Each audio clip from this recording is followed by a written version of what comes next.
Alrighty, so a little bit later start to review these World Cup group stage game that happened today because I did went out for a bit and I didn't get back until 2 hours ago, and I still had to watch some of the games that I missed while I was at work. But in terms of today's World Cup action, well, if you like upset, today was definitely the day for you because we definitely had some upset in some of these games, and we start off with the first one being that is Japan versus Costa Rica. And just as you thought that we knew everything about this World Cup basically decided to throw a curveball because I don't think anybody expected that Costa Rica was going to get a result, let alone a win in this one against Japan. I mean, coming into this game, Japan was basically coming off of a shocking upset against Germany, and Costa Rica basically took an absolute drumming in the hand of Spain, and that many, including myself, have said that they pretty much are dead and buried. Like, there's no way that they should they have any chance to get back into this World Cup, have any chance to move on to the knockout round. Well, until this happened. So early on, I thought Costa Rica was already off to a much better start, and all of that is because they actually had possession in the first 10 minutes of this game. And I mean, who knew that you need to have possession to win soccer game, and just not like what they did in that game against Spain, where they not only did not have possession, but their defense was absolutely awful, and that in this one, they definitely played much better against this Japanese attack. But that being said, for the first 30 minutes of this game, yeah, it was tough. And really, this first half alone, this was probably the one that, this game, since it was taking place at 2 in the morning my time, if I would have watched this game live, I would have fallen asleep because there was really nothing that happened in the first 30 minutes of this game. I mean, I wouldn't blame anybody on the West Coast, or even people watching in the East Coast are going to fall asleep after watching that first half. And again, I don't know why exactly both of these teams would be kind of concerned coming into this game. I mean, you would assume maybe Costa Rica might be a little bit more desperate, but they just kind of isn't showing. And I guess Japan, you can say they maybe is a little bit concerned because, knowing the fact that if they get a draw, that they're at 4 points and they're heading into that final day in a very, very good position. But then the issue with that is that heading into that final game of their World Cup group stage journey, it's against Spain, probably the toughest team in this group. So there was really no need for them to kind of just decided to just say, okay, let's just kind of relax and maybe just take a point out of this game when you're basically playing against a team that, like I said, me and everyone around are saying that this team is basically dead and buried. That is Costa Rica. So we go to the second half because let's not talk much about the first half. Or, well, there was one thing that happened in the first half, which was Campbell puts it wide from close ranges. That was the first shot for Costa Rica, and really the first shot that Costa Rica has had in this World Cup, because they finished with 0 shots in the last game against Spain. But in the second half, the action did picked up a little bit. Navas would deny Marita from close range before Asano would head it right to Navas, and Japan, they realized that they better wake up, because this is a game where on paper they absolutely should win this one. This should be an easy win against a team that pretty much have one step of already boarding the plane out of Qatar.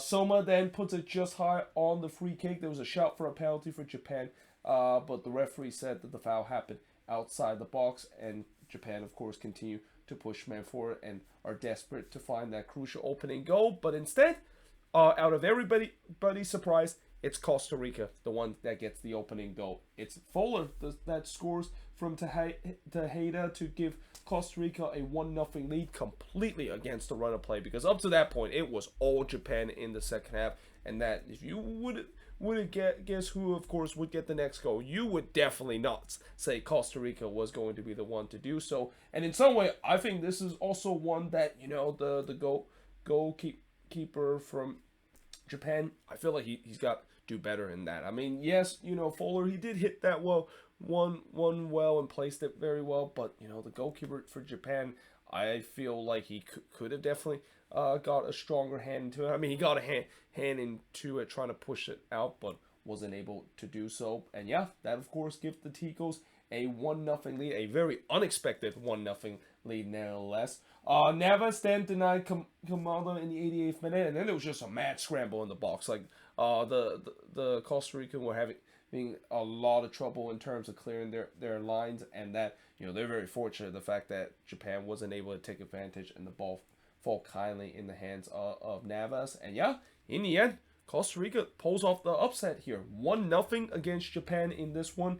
And the shots in this one, 13 shots for the 4 that Costa Rica has, 1 shot on goal for the 3 that Japan has, 2 shots off target for the 3 that Japan has, 7 shots that was blocked for the 1 that Costa Rica has, and possession-wise, 57% possession compared to 43% possession that Costa Rica has in this one. And like I said, for the Ticos, again, if you would have told me today that after this game that they still even had a shot heading into the final game of the group stage to move on into the next round, I would say you're crazy. And also, before this tournament, if you would also told me that the Ticos would be the first CONCACAF team to win a World Cup game, because one thing I haven't mentioned is that the CONCACAF region, yeah, it's been a big letdown in terms of teams representing this region. Not a lot of them are doing very well this tournament, and of course we'll get to one of that of course becoming the second team to be eliminated from this tournament. But yeah, it's been a huge letdown from the CONCACAF region, by far the worst performing region throughout this World Cup. And that, again, it says something when Costa Rica is the one that gets the first win out of this region so far. But yeah, they have a shot. I mean, I don't know if they might continue to have that shot against Germany. They might need to have to pull off another stunning upset like this. But they have it in them. I mean, we saw it in 2014, and that, again, this is just one of those games. Just a reminder to everybody that in this World Cup, expect the unexpected. And for Japan, they hope that is maybe the case again, because they need that again against Spain. I mean, this was a huge letdown in the game against Germany, and that now they're gonna, if they want to progress to the next round, they have to do it the hard way and hope to get a victory or even get a draw in the game against Spain. And even then, we don't know if a draw will be enough for them to move on. But moving on in terms of next match, speaking expect the unexpected, who would have thought that Belgium would be losing a group stage game in this World Cup? I mean, I will say that there was a case, so because when you look at the group that they're in, there's definitely some very good team on that group that Belgium could be facing, and some very tricky teams that they could be run for. Well, it turns out they found that out in this game against Morocco. And I think in some way, the last game that Belgium played against Canada, where they barely scraped by a 1-0 win, that was a huge warning sign for this Belgium side that, yeah, they shouldn't be just thinking about cruise their way into the group stage and expect that it's going to be easy, because Morocco in this game, they played very well in this one, and they deserve all 3 points in this one and pull off the upset.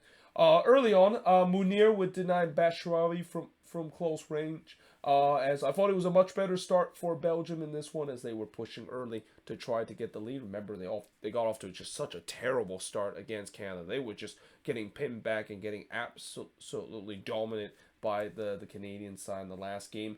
Onana then hits it wide from the corner before Mounier would hits it right to Munir. Yeah, that's kind of tricky to say. Munir hits it right to Munir, two very similar sound kind of name. But in the 21st minute, Ziyech did had Morocco's first opportunity, but he puts it high from long range. Ahmed here then blasted high from close range, as I thought Morocco started to grow into this game. I mean, they kind of got off to a slow start, but they started to create some decent chances. Hakimi had a chance in the 35th minute, but he blasted wide from the near post. Then De Bruyne would put one onto the roof of the net from a very difficult angle on the free kick. I mean, that from that angle, it would always be tough to score, but I definitely wouldn't just not bet my money that Kevin De Bruyne can do so, because he's a world-class kind of player, both on the free kick and also in open play. But instead, in the first minute of stoppage time, we looked like we had ourselves the opening goal, as Hakim Ziyech would open his World Cup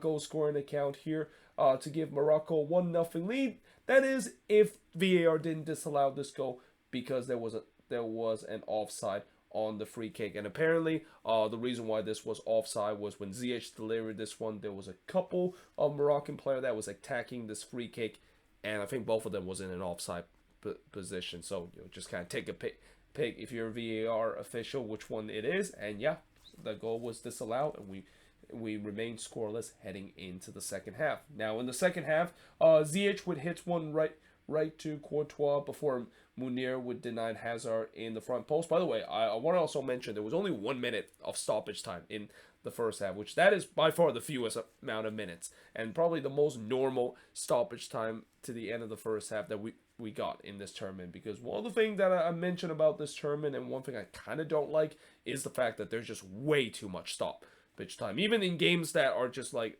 long decided, they still add on like 6 or 7 minutes because FIFA just decided that they need to focus on adding more stoppage time for either all the lost time because of goal celebration or injuries. Even though theoretically I feel like there's proper times that they can do that, but then there's times where when it's like a blowout like this, I just don't understand why they still do it. And not to mention, as I mentioned before, one of the big disadvantage of that is that you basically can cause more injuries to happen, because we know, or one thing we know about this World Cup, it's been very physical at time.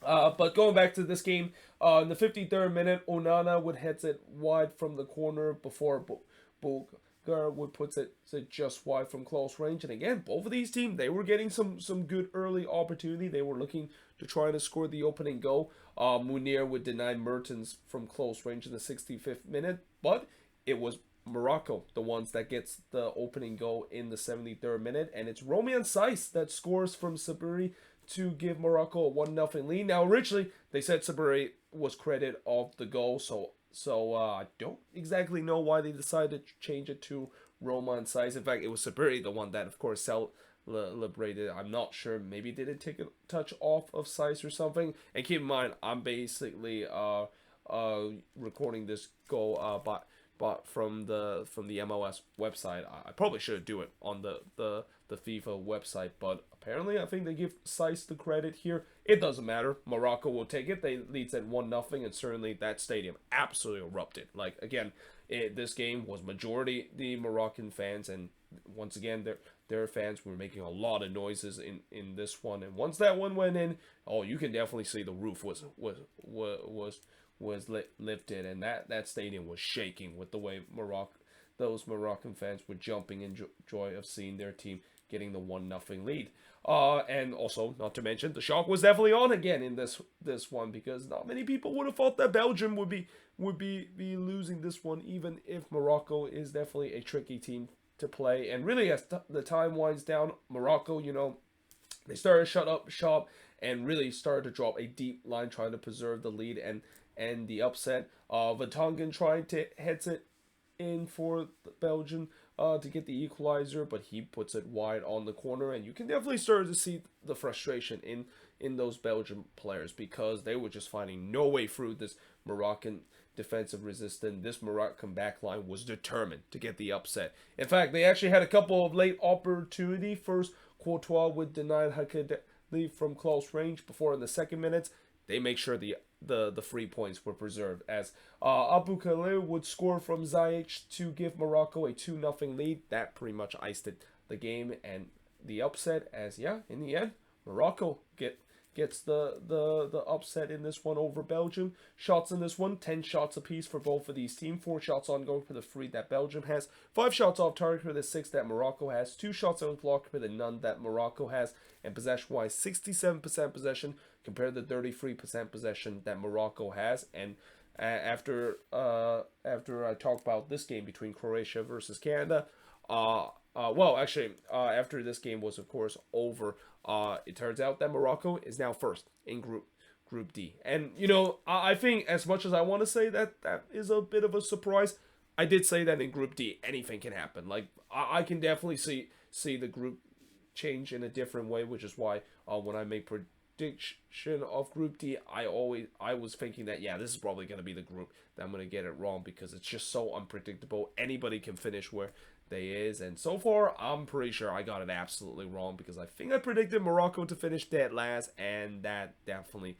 is not looking like the case is going to happen, because the team that looked like is going to finish dead last in Group D is unfortunately going to be Canada. And it's unfortunate because I don't think Canada has been bad in this World Cup. I mean, the scoreline I don't think indicate the fact that Canada played badly in this one, and that they early on looked like they were going to get the victory in this one, and trying to make up for all those bad finishing that they had against Belgium, because it only took them 2 minutes to get the lead in this one.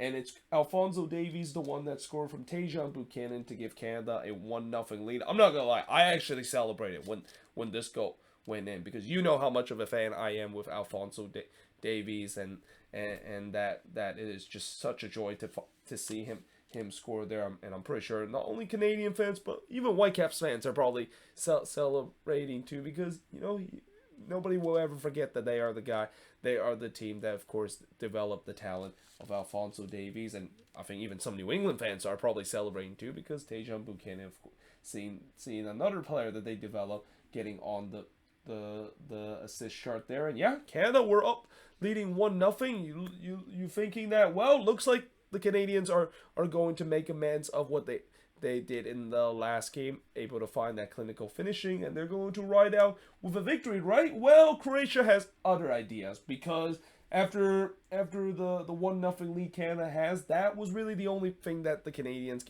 has to cheer about, because in the 7th minute, there was a close call from Canada as Bojan would bobble a cross that was coming, but fortunately there was no Croatian player in the vicinity. I mean, Bojan, he had a very up and down game, and when you have an up and down game as a goalkeeper, that usually means it's not a great game, because goalkeeping is one of those positions where if you're gonna have a good game, you have to be perfect. But if you have an inconsistent performance, it also means that you're probably not gonna have a great game. But Croatia, they really took over the possession, and again, Canada, they started to sit back and absorb the pressure, which is something that I guess maybe John Herman wants to have this team to play a counter-attacking style, but it just didn't really quite work out, because this Croatian team, they were at a point where they were at times even pinning back this Canadian team.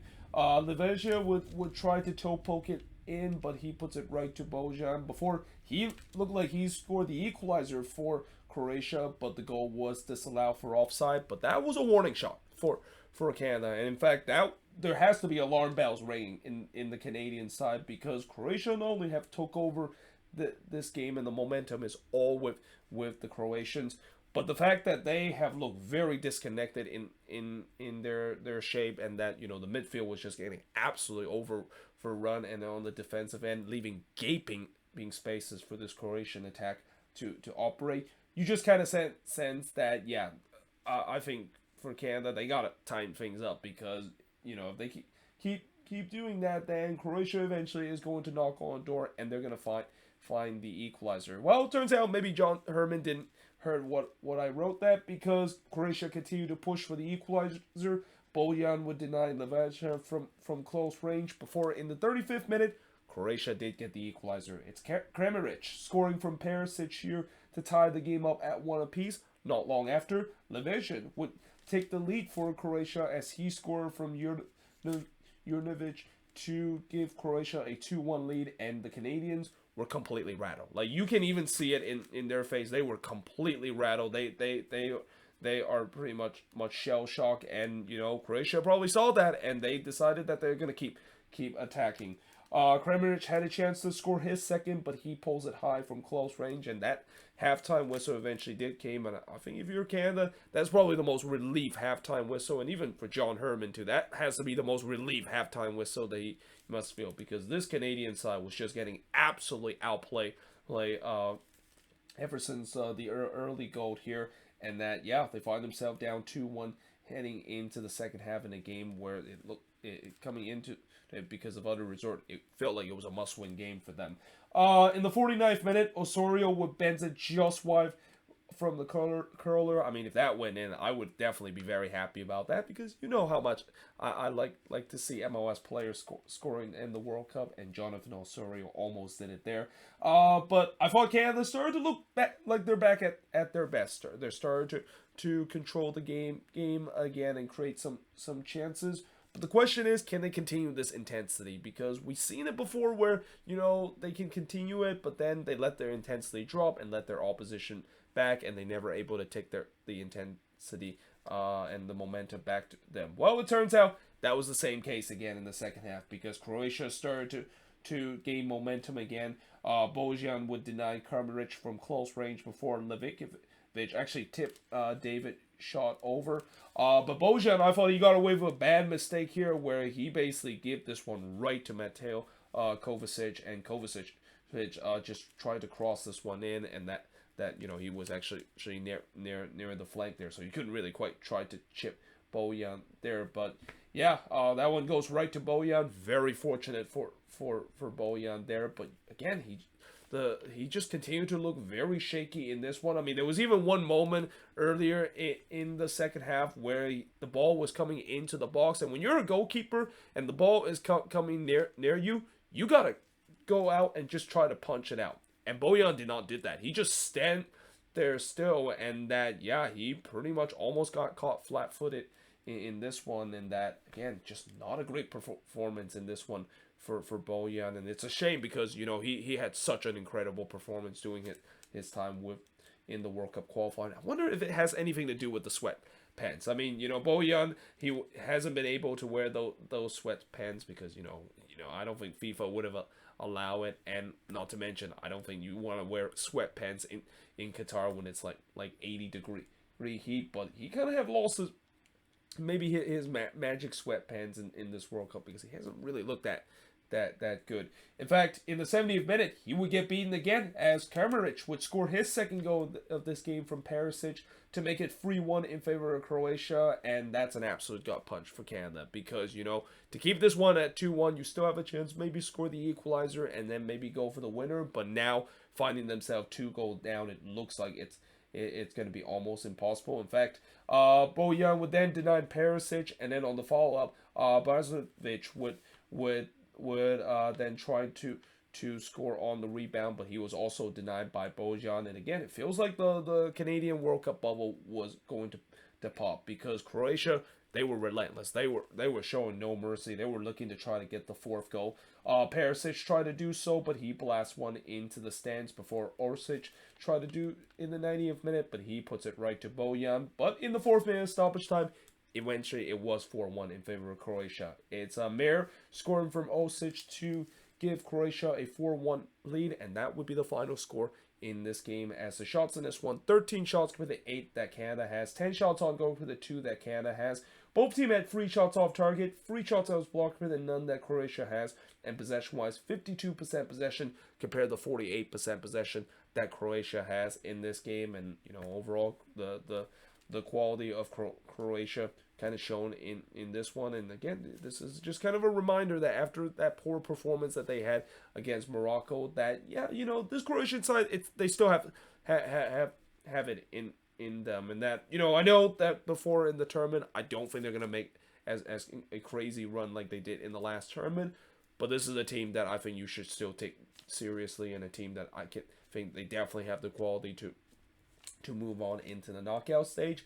And I think the Canadians found that out because they thought that this was going to be an easy game. They thought they could just cruise this to get all 3 points, and they not only they thought that was wrong, but they got a hard lesson to learn this one because, you know, with this loss, they have officially been eliminated from World Cup contention, and now heading into that final game against Morocco. I mean, they can play some spoiler in this group, but also the fact that you know that they'll also be hungry to try to get something to salvage. Because I think the goal coming into this World Cup, I mean, I know it would be great to see Canada to move on into the next round, but because of the group that they're drawing, it was always going to be a tough thing. And overall, you know, I think the Canadian fans, they're just happy the fact that they're in this World Cup. And I think this young group that this Canadian team has, they're going to be back, and that this again is kind of a lesson to be learned where you shouldn't be underestimate your opposition, because I'm pretty sure Canada really underestimate their opposition, and even John Herman himself,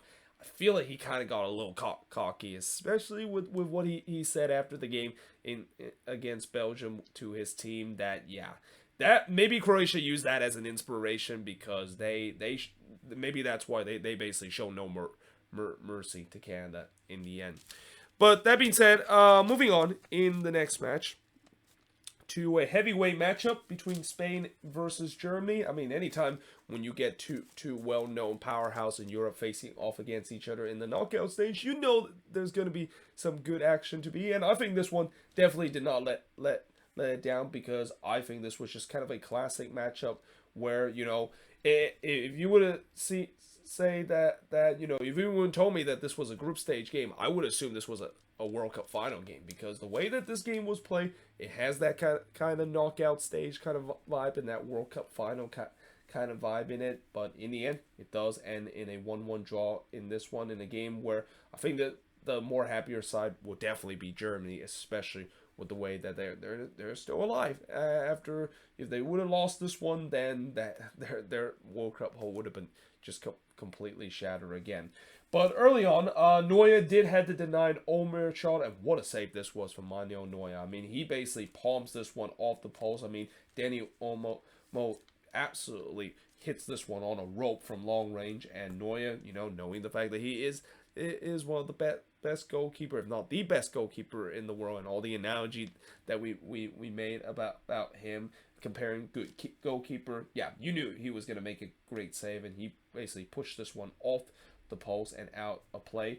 But I thought it was a bright start for Spain. Like, I thought they started well early, and they were pressing to get the opening goal. Though Simon did have to deny Gnabry as the flag went up, so even if Serge Gnabry scored, it wouldn't have counted. There was a shout for a penalty for Germany that was not given. Jordi Alba would then put one into the Stein netting before Gnabry would pulls it wide after just a WTF turnover for Spain. I mean, you know, you don't want to commit that. If you're Spain, just commit a bad turnover against the German side, because they have the quality to punish this Spanish side. And really, I thought, you know, after it was a promising start, Spain really kind of looked like they slowed down a bit and let Germany back into this game.